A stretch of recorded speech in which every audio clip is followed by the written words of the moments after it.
ಪುರುಷನ ಸರಿ ಸಮಾನವಾಗಿ ದುಡಿತಾ ಇರೋ ಮಹಿಳೆ ಪ್ರತಿ ಕ್ಷೇತ್ರದಲ್ಲೂ ತನ್ನ ಛಾಪು ಮೂಡಿಸಿದ್ದಾಳೆ. ಮಹಿಳೆಯ ಸಾಧನೆಗಳು ಕೂಡ ಅಪಾರವಾಗಿವೆ.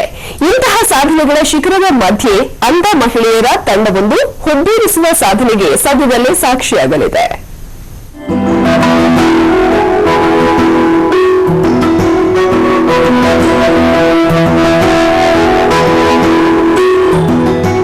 ಪುರುಷನ ಸರಿ ಸಮಾನವಾಗಿ ಪ್ರತಿ ಕ್ಷೇತ್ರದಲ್ಲೂ ಮಿಂಚಿರುವ ಮಹಿಳೆ ಇದೀಗ ಮತ್ತೊಂದು ಹೆಜ್ಜೆ ಮುಂದುವರಿಸಿದ್ದಾಳೆ.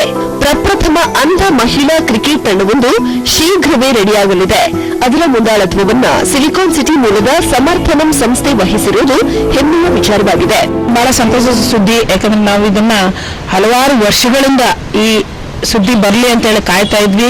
ನಮ್ಮ ಮ್ಯಾನೇಜಿಂಗ್ ಟ್ರಸ್ಟಿ ಇವ್ರುಗಳಿಗೆಲ್ಲ ಅವ್ರನ್ನ ಯಾವಾಗ್ಲೂ ಕೇಳ್ತಾನೆ ಇರ್ತಿದ್ವಿ, ಸರ್ ನಮ್ಗೆ ಯಾವಾಗ ಮಾಡ್ತೀರಾ, ನಾವ್ ಯಾವಾಗ ಆಡ್ಬೇಕು ಕ್ರಿಕೆಟ್ ಅಂತ ಯಾವಾಗ್ಲೂ ಕೇಳ್ತಿರ್ತಿದ್ವಿ. ಅದು ನಮ್ಗೆ ಒಂದು ಇದು ಸ್ಪೋರ್ಟಿವ್ ಆಕ್ಟಿವಿಟಿ ಆಗಿ ಮುಂದೆ ಬರ್ತಾ ಇರೋದ್ರಿಂದ ನಮ್ಗೆ ತುಂಬಾನೇ ಖುಷಿ ಅನಿಸ್ತಾ ಇದೆ. ಹೌದು, ಪ್ರಥಮ ಅಂಧ ಪುರುಷರ ಕ್ರಿಕೆಟ್ ಟೀಮ್ ರಚಿಸಿದ್ದ ಸಮರ್ಥನ್ ಮಹಿಳೆಯರಿಗೆ ಈ ಸುವರ್ಣ ಅವಕಾಶ ನೀಡಿದೆ.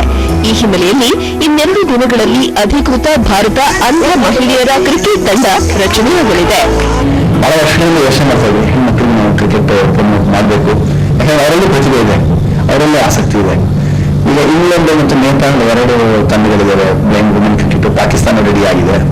ಸೊ ನಾವ್ಯಾಕೆ ರೆಡಿ ಮಾಡಬಹುದು, ನಮ್ಮ ಹೆಣ್ಮಕ್ಳನ್ನ ನಾವ್ಯಾಕೆ ತಯಾರು ಮಾಡಿ ಅದರಲ್ಲೇ ಅವ್ರನ್ನ ವರ್ಲ್ಡ್ ಕಪ್ ವಿನ್ನರ್ಸ್ ಮಾಡಬೇಕು ಅನ್ನೋ ಛಲ ನಮಗಿದೆ. ಈ ಸಂಬಂಧಪಟ್ಟಂಗೆ ಕೆಲವು ನಮ್ಮ ಸಹೋದರಿಯರ ಜೊತೆ ಮಾತನಾಡಿದ್ವಿ.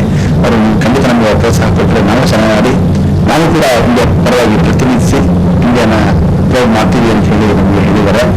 ಅಂಧ ಪುರುಷ ಕ್ರಿಕೆಟ್ ಟೀಮ್ ಅದ್ಭುತವಾದ ಪ್ರದರ್ಶನ ತೋರಿ ಪ್ರಧಾನಿ ಮೋದಿ ಅವರಿಂದಲೂ ಮೆಚ್ಚುಗೆ ಗಳಿಸಿದೆ. ಇದೀಗ ಮಹಿಳಾ ಅಂಧ ಕ್ರಿಕೆಟ್ ತಂಡದ ಬಗ್ಗೆ ಸಾಕಷ್ಟು ನಿರೀಕ್ಷೆಗಳಿವೆ. ಅವರಿಗೆಲ್ಲ ನಮ್ಮ ಕಡೆಯಿಂದ ಆಲ್ ದಿ ಬೆಸ್ಟ್.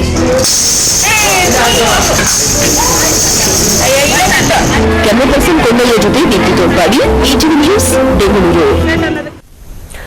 ದಿನ ಬೆಂಗಳೂರು ಮೆಟ್ರೋ ಕ್ರೈಮ್ ಸ್ಟೇಷನ್ ಕಾರ್ಯಕ್ರಮ ಪ್ರಸಾರವಾಗುತ್ತೆ. ನೋಡ್ತಾರೆ ETV ನ್ಯೂಸ್, ಸುದ್ದಿಯೇ ಜೀವ.